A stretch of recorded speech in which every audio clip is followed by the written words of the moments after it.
It is Money Monday. The Federal Reserve has once again voted to raise interest rates. That's the 11th time in 17 months. The quarter percentage point increase brings the Fed funds rate to between 5.25 and 5.5%. That's the highest level in more than 22 years. Our financial expert Paul Hood with Hood CPAs joins us this afternoon with what this means for us. Paul, good to see you. Thanks for being here. You too, buddy. We ran a story about it earlier. A lot of Americans, they're worried about it still, even though that, some factors are a little bit better. But the Fed's aiming to get inflation below 2%. How does this help? How does maybe some just very basic economics, how does the Fed raising these interest rates help it get below 2%? Well, when they raise rates, people can borrow less. It's harder to borrow. It slows the economy, which typically has an effect on bringing inflation down. It all boils back to supply and demand. If you can slow people's demand by retracting the economy, making the cost of money more, then you can slow the economy and therefore slow inflation down. The free enterprise system is an amazing thing, how it corrects itself, and the government Fed, their money policy is a way of trying to nudge or artificially bring things into the direction they think it needs to go. The weird thing right now is the actual free enterprise system isn't reacting the way they think it should. That's why they keep raising it 11 times in the last 17 months.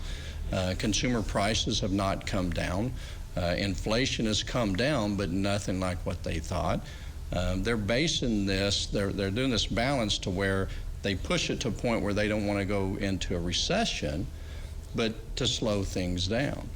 And so we'll see. It's not a guess. I mean, there's economic data to drive this, but it's not quite working the way they think it should. Right. So for the average person out there that's looking to buy a house, getting a loan for a car, how's this going to affect them?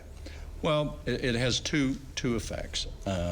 With interest rates going up, what somebody could have bought a $400,000 house, now they can only buy a $300,000 house, and because Americans base their decisions on payments, not on what they're buying, but on payments. Whether it's a car, hey, I can afford this car because of the payment, and so it makes it harder to buy that house that you want or to get that car that you want because interest rates are higher.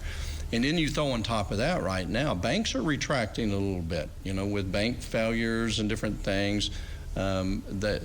It's at a pretty, I think, a 5 or 6 year high, the rejection rate that they've got. Forbes, I think the last numbers I saw was last month, that approximately 22% of all loans applied for were rejected, and that's even higher when you go into credit cards. So yeah, it just makes it harder. And I'm sure banks learned a lot from 2008 and what happened there.